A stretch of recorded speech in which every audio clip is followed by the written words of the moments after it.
ದರ್ಶನ್ ಜೈಲು ಸೇರಿ ಬರೋಬ್ಬರಿ 1 ವರ್ಷ. ರೇಣುಕಾಸ್ವಾಮಿ ಕೊಲೆ ಪ್ರಕರಣದಲ್ಲಿ ಬೇಲ್ ಮೇಲೆ ಆಚೆ ಬಂದಿದ್ದಂತ ದರ್ಶನ್ ಮತ್ತೆ ಜೈಲು ಸೇರಿ ಪರಪ್ಪನ ಅಗ್ರಹಾರದಲ್ಲಿ 1 ವರ್ಷ ಪೂರೈಸಿದ್ದಾರೆ.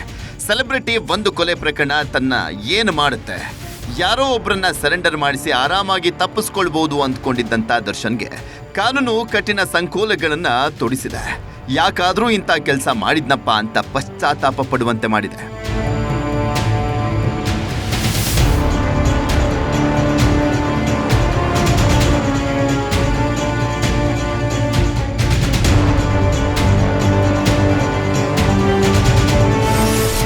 ಒಂದು ಸೆಂಟರ್ 365 ಡೇಸ್ ಜೈಲುವಾಸ. ಕಂಬಿ ಹಿಂದೆ ಕರಗಿತು ದಾಸನ ಭವಿಷ್ಯ. ಸುಪ್ರೀಂ ಶಾಕ್, ಹೈಕೋರ್ಟ್ ಚಾಟಿ. ದಾಸನಿಗೆ ಜೊತೆಗಿದ್ದವರಿಂದಲೇ ಗುನ್ನ. ಜೈಲಲ್ಲಿ ಕರಗುತ್ತಿದೆ ಕಾಟೇರನ ಭವಿಷ್ಯ. ದರ್ಶನ್ಗೆ ಸದ್ಯಕ್ಕಿಲ್ವಾ ಬಿಡುಗಡೆ ಭಾಗ್ಯ?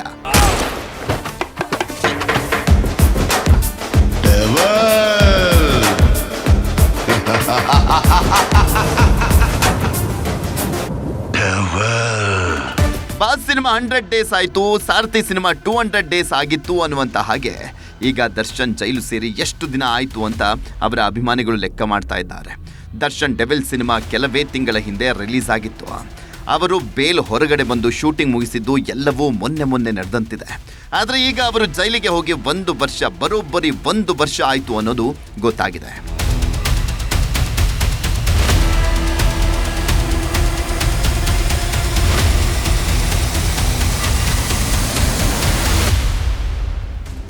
ಹೆಂಗೆಲ್ಲ ಆಗುತ್ತೆ ಅಂತ ದರ್ಶನ್ ಕನಸು ಮನಸ್ಸಲ್ಲೂ ಕೂಡ ಎಣಿಸಿರ್ಲಿಲ್ಲ. ಹೀಗೆಲ್ಲ ಆಗುತ್ತೆ ಅಂದಿದ್ರೆ ಖಂಡಿತ ದರ್ಶನ್ ಅಂದು ಪಟ್ಟಣಗೆರೆ ಶೆಡ್ಗೆ ಹೋಗ್ತಾ ಇರಲಿಲ್ಲ ಅನ್ಸುತ್ತೆ. ದುಡ್ಡಿದೆ, ಸ್ಟಾರ್ಗಿರಿ ಇದೆ, ಲಕ್ಷಾಂತರ ಮಂದಿ ಬೆಂಬಲಿಗರು ಇದ್ದಾರೆ, ಏನು ಮಾಡಿದ್ರು ನಡೆಯುತ್ತೆ ಅನ್ನುವಂಥ ಅಹಂ ಅಂದು ಅವರನ್ನ ಪಟ್ಟಣಗೆರೆ ಶೆಡ್ಡಿಗೆ ಕರೆದುಕೊಂಡು ಹೋಗಿತ್ತು. ರೇಣುಕಾಸ್ವಾಮಿ ಮೇಲೆ ಹಲ್ಲೆ ಮಾಡುವಂತೆ ಮಾಡಿತ್ತು. ಹಲ್ಲೆ ಆಗಿ ಆತ ಪ್ರಾಣ ಕಳೆದುಕೊಂಡ ನಂತರವೂ ಕೂಡ ದರ್ಶನ್ ಹೆಚ್ಚು ತಲೆ ಕೆಡಿಸ್ಕೊಂಡಿರಲಿಲ್ಲ. ಹಣ ಅರೇಂಜ್ ಮಾಡಿ ಆರೋಪಿಗಳನ್ನ ಸರೆಂಡರ್ ಮಾಡುವಂತ ಪ್ಲಾನ್ ಎಲ್ಲ ಮಾಡಿದ್ರು. ಆದರೆ ಕಾನೂನು ಪೊಲೀಸರು ಕೆಲಸ ಮಾಡಿದರೆ ತಪ್ಪು ಮಾಡಿದವರು ತಪ್ಪಿಸಿಕೊಳ್ಳೋದಕ್ಕೆ ಆಗಲ್ಲ ಅನ್ನೋ ರೀತಿ ದರ್ಶನ್ಗೆ ಕಾನೂನು ಕುಣಿಕೆ ಸುತ್ತಿಕೊಳ್ತು. ಅವರ ನೆಮ್ಮದಿಯನ್ನ ಕಿತ್ತುಕೊಳ್ತು.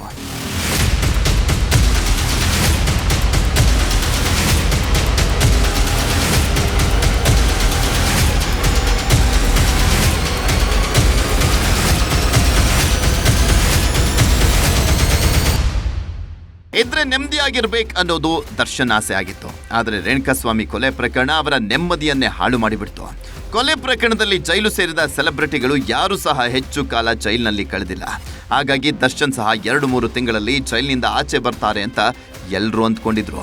ಅದೇ ರೀತಿ ಮೊದಲ ಅವಧಿಯಲ್ಲಿ ದರ್ಶನ್ ಜೈಲಿಗೆ ಹೋದಾಗ ಅವರಿಗೆ ಎಲ್ಲರಿಗಿಂತ ಮುಂಚೆನೇ ಬೇಲ್ ಸಿಕ್ಕಿತ್ತು. ಜೂನ್ 11, 2024ರಂದು ಜೈಲು ಸೇರಿದ್ದಂಥ ದರ್ಶನ್ ಅಕ್ಟೋಬರ್ 30ಕ್ಕೆ ಜೈಲಿನಿಂದ ಆಚೆ ಬಂದಿದ್ರು. ಮೊದಲ ಅವಧಿಯಲ್ಲಿ ಅವರು 131 ದಿನಗಳನ್ನ ಜೈಲಿನಲ್ಲಿ ಕಳೆದ ನಂತರ ಅವರಿಗೆ ಆರೋಗ್ಯದ ಕಾರಣಕ್ಕೆ ಬೇಲ್ ಸಿಕ್ಕಿತ್ತು.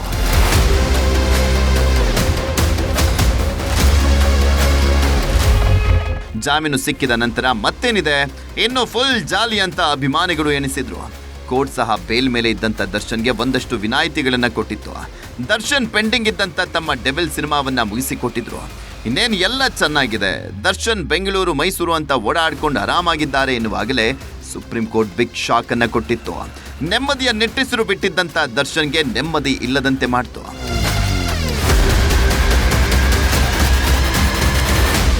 ಅದು 14/8/2025. ದರ್ಶನ್ ಎಂದು ಮರೆಯಲಾರದಂತಹ ದಿನ. ಆರಾಮಾಗಿ ಆಚೆ ಇದ್ದಂಥ ದರ್ಶನ್ ಅಂಡ್ ಗ್ಯಾಂಗಿಗೆ ಸುಪ್ರೀಂ ಕೋರ್ಟ್ ಶಾಕ್ ಕೊಟ್ಟಂತಹ ದಿನ. ಅಂದು ದರ್ಶನ್ ಮತ್ತು ಸಂಗಡಿಗರ ಬೇಲ್ ರದ್ದು ಮಾಡಿದ್ದಂಥ ಸುಪ್ರೀಂ ಕೋರ್ಟ್ ಖಡಕ್ ತೀರ್ಪನ್ನ ಕೊಟ್ಟಿತ್ತು. ಇದೊಂದು ಐತಿಹಾಸಿಕ ತೀರ್ಪು ಆಗಬೇಕು. ಕೊಲೆ ಮಾಡುವ ಮನಸ್ಥಿತಿಗಳಿಗೆ ಇದೊಂದು ಪಾಠ ಆಗಬೇಕು. ದೇಶದ ಎಲ್ಲ ಹೈಕೋರ್ಟ್ಗಳಿಗೂ ತೀರ್ಪು ರವಾನೆ ಆಗಬೇಕು. ಎಲ್ಲರೂ ಜಾಮೀನು ರದ್ದು ಮಾಡುವ ಮುನ್ನ ಇದನ್ನ ಓದಬೇಕು. ಕಾನೂನು ವ್ಯವಸ್ಥೆ ಮೇಲಿನ ನಂಬಿಕೆ ಉಳಿಯಬೇಕು. ತಪ್ಪು ಮಾಡಿದವರ ಮೇಲೆ ಅನುಕಂಪ ಇರಲೇಬಾರದು. ನ್ಯಾಯವನ್ನ ಎತ್ತಿ ಹಿಡಿಯುವಂತ ಕೆಲಸ ಆಗಬೇಕು ಅಂತ ಸುಪ್ರೀಂ ಕೋರ್ಟ್ ಹೇಳಿತ್ತು.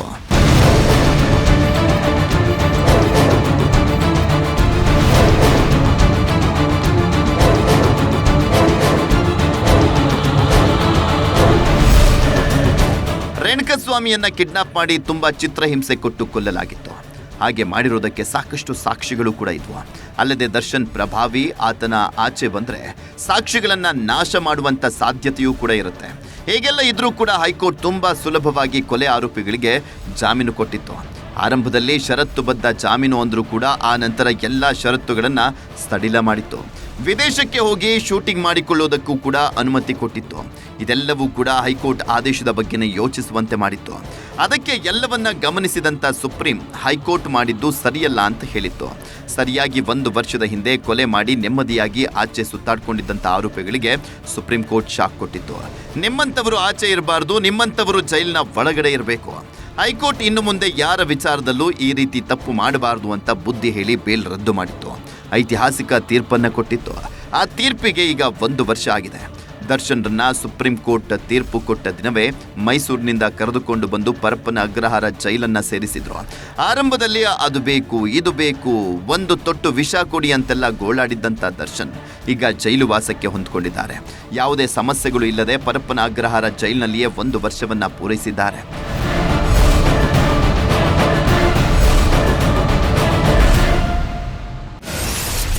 ಬೇಲ್ ರದ್ದು, ಬಂಧನ, ಚಾರ್ಜ್ ಫ್ರೇಮ್, ಮಾಫಿ ಸಾಕ್ಷಿ ಕಂಟಕ.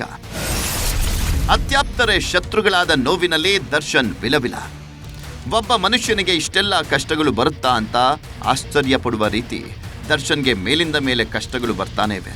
ರೇಣುಕಾಸ್ವಾಮಿ ಕೊಲೆ ಪ್ರಕರಣದಲ್ಲಿ ದರ್ಶನ್ ಆರೋಪಿ ಆಗಲ್ಲ ಅಂದ್ಕೊಂಡಿದ್ರು. ಆದರೆ ಏಟು ಆರೋಪಿಯೇ ಆದ್ರು. ಜೈಲಿಗೆ ಹೋಗಲ್ಲ ಅಂದ್ಕೊಂಡ್ರು, ಕೊನೆಗೆ ಜೈಲಿಗೂ ಕೂಡ ಹೋದ್ರು. ಜೈಲಿಗೆ ಹೋದ್ರೆ ಏನಂತೆ, ಕೆಲವೇ ದಿನಗಳಲ್ಲಿ ಬೇಲ್ ವಾಪಸ್ ಪಡೆದು ಬರ್ಬೋದು ಅಂತ ಅಂದ್ಕೊಂಡಿದ್ರು. ಆದರೆ ಮೊದಲ ಹಂತದಲ್ಲೇ 131 ದಿನಗಳ ಕಾಲ ಜೈಲಿನಲ್ಲೇ ಕಾಲ ಕಳೆಯುವಂತೆ ಆಗಿತ್ತು. ಇನ್ನೇನು ಬೇಲ್ ಸಿಕ್ತು, ಬೇಲ್ ರದ್ದಾಗಲ್ಲ, ಆರಾಮಾಗಿ ಮನೆಯಲ್ಲೇ ಇರಬಹುದು ಅಂತ ಅಂದ್ಕೊಂಡಿದ್ರು. ಆದರೆ ಕಳೆದ ವರ್ಷ ಬೇಲ್ ರದ್ದಾಗಿ ಜೈಲು ಸೇರಿದ್ರು. ಈಗ 1 ವರ್ಷಗಳ ಕಾಲ ಜೈಲಿನಲ್ಲೇ ಇದ್ದಾರೆ. ಎಷ್ಟು ಸಾಲದು ಅಂತ ಅವರಿಗೆ ಕಷ್ಟಗಳ ಮೇಲೆ ಕಷ್ಟಗಳು ಬರ್ತಾ ಇವೆ.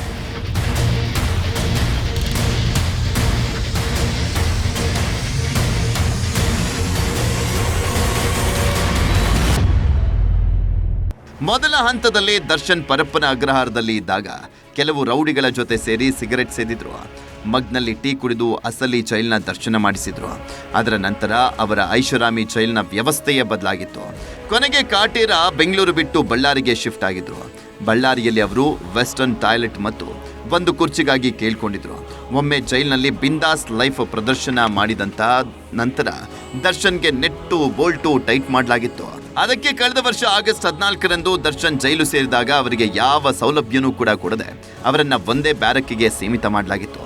ವಾಕಿಂಗ್ ಮಾಡೋದಕ್ಕೂ ಕೂಡ ಅವಕಾಶ ಕೊಡದೆ ಅವರನ್ನ ಬಂದಿ ಮಾಡಲಾಗಿತ್ತು. ವಿಷ ಕೊಟ್ಬಿಡಿ ಸ್ವಾಮಿ ಅಂತ ಗೋಳಾಡಿದ್ದ ದರ್ಶನ್ 2ನೇ ಹಂತದಲ್ಲಿ ಜೈಲು ಸೇರಿದ ನಂತರ ದರ್ಶನ್ಗೆ ಜೈಲಿನ ಅಸಲಿ ರೂಪದ ದರ್ಶನ ಆಗಿತ್ತು.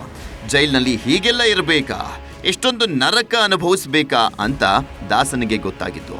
ಕಳೆದ ವರ್ಷ ಜೈಲು ಸೇರಿದಾಗಲೇ ಜೈಲು ಸೇರಿ ಸರಿಯಾಗಿ 1 ತಿಂಗಳು ಆದ ನಂತರ ಕೋರ್ಟ್ ವಿಚಾರಣೆಯಲ್ಲಿ ದರ್ಶನ್ ಕೈ ಎತ್ತಿದ್ರು. ಸರ್ ಅಂತ ದೀನವಾಗಿ ಕೂಗಿದ್ರು. ಜಡ್ಜ್ ಅವರಿಗೆ ಮೈಕ್ ಕೊಡಿ ಅಂತ ಹೇಳಿದ್ರು. ನಂತರ ದರ್ಶನ್ ಹೇಳಿದ ಡೈಲಾಗ್ ಕೇಳಿ ಇಡೀ ಕೋರ್ಟ್ ಮತ್ತು ಪೊಲೀಸರು ಶಾಕ್ ಆಗಿದ್ರು. ಯಾಕಂದ್ರೆ ದರ್ಶನ್ ಜಡ್ಜ್ ಮುಂದೆ ನನಗೆ ಪಾಯ್ಸನ್ ಕೊಡ್ಲಿಕ್ಕೆ ಕೋರ್ಟ್ನಿಂದ ಒಂದು ಆದೇಶ ಮಾಡಿ ಸರ್ ಅಂತ ಕೇಳ್ಕೊಂಡಿದ್ರು. ಆನಂತರ ದರ್ಶನ್ ಜಡ್ಜ್ ಮುಂದೆ ಸಾಲು ಸಾಲು ಸಂಕಷ್ಟಗಳನ್ನ ತೋಡಿಕೊಂಡಿದ್ರು. ನಾನು ಜೈಲಿಗೆ ಬಂದು 1 ತಿಂಗಳಾಯ್ತು, ಬಿಸಿಲನ್ನೇ ನೋಡಿಲ್ಲ, ಬಟ್ಟೆ ವಾಸನೆ ಬಂದಿದೆ, ಫಂಗಸ್ ಬಂದಿದೆ ಅಂತ ತಮ್ಮ ನೋವನ್ನ ತೋಡ್ಕೊಂಡಿದ್ರು. ಜಡ್ಜ್, ಜೈಲು ಅಧಿಕಾರಿಗಳಿಗೆ ಡೈರೆಕ್ಷನ್ ಕೊಡ್ತೀವಿ, ನಿಮ್ಮ ಸಮಸ್ಯೆಗಳ ಬಗ್ಗೆ ನೋಡ್ಲಿಕ್ಕೆ ಹೇಳ್ತೀವಿ ಅಂತ ಹೇಳಿದ್ರು. ದರ್ಶನ್, ಬೇಡ ಬೇಡ ಸರ್, ಇವರು ಏನು ಕೊಡಲ್ಲ, ದಯವಿಟ್ಟು ನನ್ನ ಒಬ್ಬನಿಗೆ ಮಾತ್ರ ಪಾಯ್ಸನ್ ಕೊಡ್ಲಿಕ್ಕೆ ಆದೇಶ ಮಾಡಿ ಅಂತ ಕೇಳಿದ್ರು.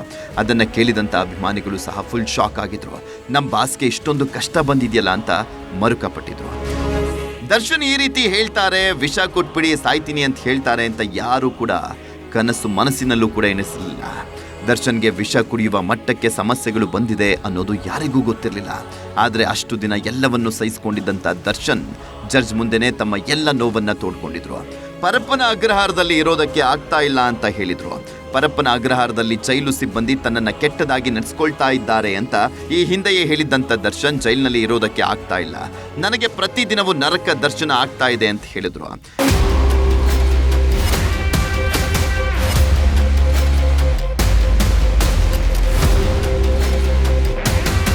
ದರ್ಶನ್ ಪರಪ್ಪನ ಅಗ್ರಹಾರ ಜೈಲಿಗೆ ಹೋಗಿದ್ದು ಮೊದಲ ಬಾರಿಯಲ್ಲ, 3ನೇ ಬಾರಿಗೆ ಅವರು ಪರಪ್ಪನ ಅಗ್ರಹಾರ ಮುಖ ನೋಡಿದ್ದು. ಆಗ ಇಲ್ಲದ ಕಿರಿಕಿರಿ ದರ್ಶನ್ಗೆ ಈಗ ಏಕೆ ಅಂತಲೂ ಕೂಡ ಕೆಲವರು ವಾದ ಮಾಡಿದ್ರು. ಆದರೆ ದರ್ಶನ್ ಮಾತ್ರ ಈ ರೀತಿ ಇರೋದಕ್ಕಿಂತ ಸಾಯೋದೇ ಲೇಸು ಅಂತ ತೀರ್ಮಾನವನ್ನು ಮಾಡಿದ್ರು. ಅದಕ್ಕೆ ದರ್ಶನ್ ನೇರವಾಗಿ ಕೋರ್ಟಿಗೆ ವಿಷ ಕೊಟ್ಬಿಡಿ ಅಂತ ಕೇಳಿದ್ರು. ಈ ಹಿಂದೆಯೇ ಜೈಲಿನಲ್ಲಿ ಊಟ ಸರಿ ಇಲ್ಲ ಅಂತ ದರ್ಶನ್ ಹೇಳಿದ್ರು. ಆನಂತರ ದರ್ಶನ್ ಪರ ವಕೀಲರು ಹಾಸಿಗೆ ದಿಂಬು ಹೊದಿಕೆಗೂ ಮನವಿ ಮಾಡಿಕೊಂಡಿದ್ರು. ಹಾಸಿಗೆ ದಿಂಬಿಗಾಗಿನೇ ವಾದ ಪ್ರತಿವಾದಗಳು ನಡೆದಿದ್ವು. ಕೋರ್ಟ್ ಹೇಳಿದ ನಂತರವೂ ದರ್ಶನ್ಗೆ ಯಾವುದೇ ಸೌಲಭ್ಯ ಕೊಡದೆ ದರ್ಶನ್ ಮತ್ತೊಮ್ಮೆ ತಮ್ಮ ನೋವನ್ನು ತೋಡಿಕೊಳ್ಳುವಂತೆ ಆಗಿತ್ತು. ವಾಕಿಂಗ್ ಮಾಡಲಿಕ್ಕೆ ಸರಿಯಾದ ಸಮಯಾವಕಾಶ ಕೊಡ್ತಾ ಇಲ್ಲ. ನಡೆದಾಡಲಿಕ್ಕೆ 25x3 ಅಡಿ ಜಾಗ ಮಾತ್ರ ಕೊಟ್ಟಿದ್ದಾರೆ. ಆ ಜಾಗದಲ್ಲಿ ಸರಿಯಾಗಿ ಬಿಸಿಲು ಗಾಳಿ ಕೂಡ ಬರ್ತಾ ಇಲ್ಲ. ದಿನಕ್ಕೆ 20 ಬಾರಿ ಕೇಳಿದರೂ ಕೂಡ ಯಾವುದೇ ಸೌಲಭ್ಯ ಕೊಡ್ತಾ ಇಲ್ಲ. ಹಾಸಿಗೆ ದಿಂಬು ಬೆಡ್ಶೀಟ್ ಏನನ್ನೂ ಕೂಡ ಈವರೆಗೂ ಕೊಟ್ಟಿಲ್ಲ. ತನ್ನನ್ನು ಭೇಟಿ ಮಾಡಲಿಕ್ಕೆ ಬರುವಂಥವ್ರಿಗೆ ಪ್ರತ್ಯೇಕ ರಿಜಿಸ್ಟರ್ ಕೊಟ್ಟಿದ್ದಾರೆ. ಮನೆಯವರ ಜೊತೆ ಫೋನ್ ಮಾತಾಡಲಿಕ್ಕೆ ಬಿಡ್ತಾ ಇಲ್ಲ. ಬ್ಯಾರಕ್ನಲ್ಲಿ ಒಂದು ಟಿವಿಯನ್ನು ಕೂಡ ವ್ಯವಸ್ಥೆ ಮಾಡಿಲ್ಲ ಅಂತ ದರ್ಶನ್ ಆರೋಪ ಮಾಡಿದರು. ದರ್ಶನ್ನಿಂದ ಒಂದು ಕಾಲದಲ್ಲಿ ಜೈಲಧಿಕಾರಿಗಳಿಗೆ ಪೀಕಲಾಟ ಶುರುವಾಗಿತ್ತು. ಹಾಗಾಗಿ ಅವರಿಗೆ ಸೌಲಭ್ಯ ಕೊಡಬಾರ್ದು ಅಂತ ಗಟ್ಟಿಯಾಗಿ ತೀರ್ಮಾನ ಮಾಡಿದ್ರೋ ಏನೋ. ದರ್ಶನ್ಗೆ ಈ ಬಾರಿ ನರಕ ತೋರಿಸಿದ್ರು. ಕೊನೆಗೆ ದರ್ಶನ್ನೇ ಇದ್ದಿದ್ರಲ್ಲೇ ನೆಮ್ಮದಿಯಾಗಿರೋಣ ಅಂತ ತೀರ್ಮಾನಿಸಿ ಮೌನಕ್ಕೆ ಶರಣಾಗಿ ಬಿಟ್ಟಿದ್ರು. ಹಾಸಿಗೆ ಇಲ್ಲದೆ ಇದ್ರೂ ಚಾಪೆ ಇದ್ದಷ್ಟು ಕಾಲು ಚಾಚಿದ್ರು ಆಯ್ತು ಅಂತ ಗಟ್ಟಿ ಮನಸ್ಸು ಮಾಡಿಕೊಂಡಿದ್ರು. ಆದರೆ ಈಗ ಆ ಗಟ್ಟಿ ಮನಸ್ಸು ಸಹ ಹೊಡೆದು ಹೋಗುವ ಹಾಗೆ ಜೊತೆಗಿದ್ದಂಥವರಿಗೆ ಗುನ್ನ ಇಟ್ಟಿದ್ದಾರೆ. ಪ್ರದೋಷ್ ಮಾಫಿ ಸಾಕ್ಷಿಯಾಗಿದ್ದು ಕೊಲೆ ಪ್ರಕರಣದಲ್ಲಿ ದರ್ಶನ್ ಪಾಲುದಾರಿಕೆ ಬಗ್ಗೆ ಪುಟಗಟ್ಟಲೆ ಆರೋಪ ಮಾಡಿದ್ದಾರೆ. ಇದರಿಂದ ದರ್ಶನ್ಗೆ ಮತ್ತೊಮ್ಮೆ ನೆಮ್ಮದಿ ಇಲ್ಲದಂತೆ ಆಗಿದೆ.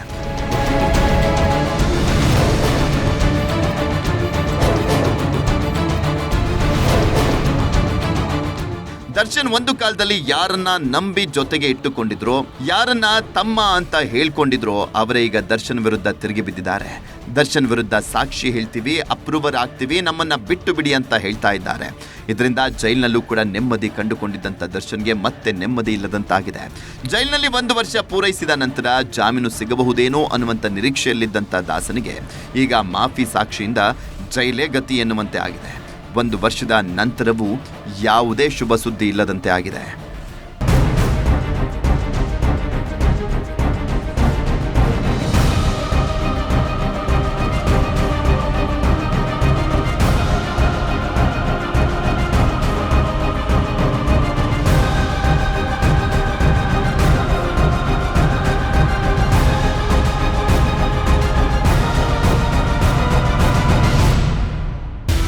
ಟೈಮ್ ಸರಿ ಇಲ್ದಾಗ ತಲೆ ಕೆರ್ಕೊಂಡ್ರು ಗಾಯ ಆಗಿ ಗಾಯ ಕ್ಯಾನ್ಸರ್ ಆಗುತ್ತೆ ಅಂತಾರಲ್ಲ, ಹಂಗಾಗಿದೆ ದರ್ಶನ್ ಕತೆ. ಸಿನಿಮಾದಲ್ಲಿ ಸ್ಟಾರ್ ಆಗಿದ್ರು, ಹಣದ ಹೊಳೆನೆ ಹರಿತಾ ಇತ್ತು. ಲಕ್ಷಾಂತರ ಅಭಿಮಾನಿಗಳು ಅವರನ್ನ ಕಾಯ್ತಾ ಇದ್ರು. ಸುಖದ ಸುಪ್ಪತ್ತಿಗೆಯಲ್ಲೇ ಮಲಗಿದ್ರು. ಹೀಗಿರುವಾಗ ಪವಿತ್ರ ಗೌಡ ಸಹವಾಸ ಯಾಕೆ ಮಾಡಿದ್ರು? ರೇಣುಕಸ್ವಾಮಿಯನ್ನ ಯಾಕೆ ಹೊಡೆದ್ರು? ಎಲ್ಲವೂ ಟೈಮ್ ಮಹಿಮೆಯೇ ಅಂತ ದರ್ಶನ್ ಹಿತೈಷಿಗಳು ಹೇಳ್ತಾ ಇದ್ದಾರೆ. 1 ವರ್ಷ ಜೈಲಲ್ಲಿ ಕಳೆದ್ರೂ ದರ್ಶನ್ಗೆ ಇಲ್ಲ ಬೇಲ್ ಭಾಗ್ಯ. ಮಾಫಿ ಸಾಕ್ಷಿಯಿಂದಲೂ ದಾಸನಿಗೆ ಸಂಕಷ್ಟ ಎದುರಾಗುತ್ತಾ? ಕಂಬಿ ಹಿಂದೆ ಇನ್ನೆಷ್ಟು ದಿನ? ಏನಾಗುತ್ತೆ ದರ್ಶನ್ ಭವಿಷ್ಯ? ಸಾಮಾನ್ಯವಾಗಿ ಕೊಲೆ ಪ್ರಕರಣಗಳಲ್ಲಿ 1 ವರ್ಷ ಜೈಲಿನಲ್ಲಿ ಇದ್ದ ನಂತರ ಸುಲಭವಾಗಿ ಜಾಮೀನು ಸಿಗುತ್ತೆ. ಆದರೆ ರೇಣುಕಸ್ವಾಮಿ ಕೊಲೆ ಪ್ರಕರಣವೇ ಬೇರೆ ರೀತಿ ಇರೋದ್ರಿಂದ, ದರ್ಶನ್ ವಿರುದ್ಧ ಸಾಕ್ಷಿಗಳು ಬಲವಾಗಿ ಇರೋದ್ರಿಂದ ಬೇಲ್ ಸಿಗ್ತಾ ಇಲ್ಲ. ಇದರ ಜೊತೆಗೆ ದರ್ಶನ್ ಜೈಲಿನಲ್ಲಿ ಬಿಂದಾಸ್ ಆಗಿದ್ದು ಸಹ ದರ್ಶನ್ಗೆ ಮುಳುವಾಗ್ತಾ ಇದೆ. ಜೈಲಿನಲ್ಲೇ ಇಷ್ಟೊಂದು ಪ್ರಭಾವ ಬಳಸಿದಂಥವರು ಬೇಲ್ ಮೇಲೆ ಆಚೆ ಬಂದರೆ ಸಾಕ್ಷಿಗಳ ಮೇಲೆ ಪ್ರಭಾವ ಬೀರಲ್ವಾ ಅಂತ ಸುಪ್ರೀಂ ಕೋರ್ಟ್ ಅಭಿಪ್ರಾಯಪಟ್ಟಿದೆ. ಅದಕ್ಕೆ ಕಳೆದ ಏಪ್ರಿಲ್ನಲ್ಲಿ ದರ್ಶನ್ ಬೇಲ್ಗಾಗಿ ಸುಪ್ರೀಂ ಕೋರ್ಟ್ ಮೊರೆ ಹೋಗಿದ್ರು ಸಹ ಇನ್ನೂ 1 ವರ್ಷ ಬೇಲ್ ಕೇಳಬೇಡಿ, ಸಿಗೋದಿಲ್ಲ ಅಂತ ಸುಪ್ರೀಂ ಕೋರ್ಟ್ ಖಡಕ್ ಆಗಿ ಹೇಳಿಬಿಟ್ಟಿದೆ. ಇದರಿಂದ ದರ್ಶನ್ ಇನ್ನೂ ಕೆಲವು ತಿಂಗಳುಗಳ ಕಾಲ ಜೈಲಿನಲ್ಲೇ ಇರಬೇಕಾದಂಥ ಪರಿಸ್ಥಿತಿ ನಿರ್ಮಾಣ ಆಗಿದೆ.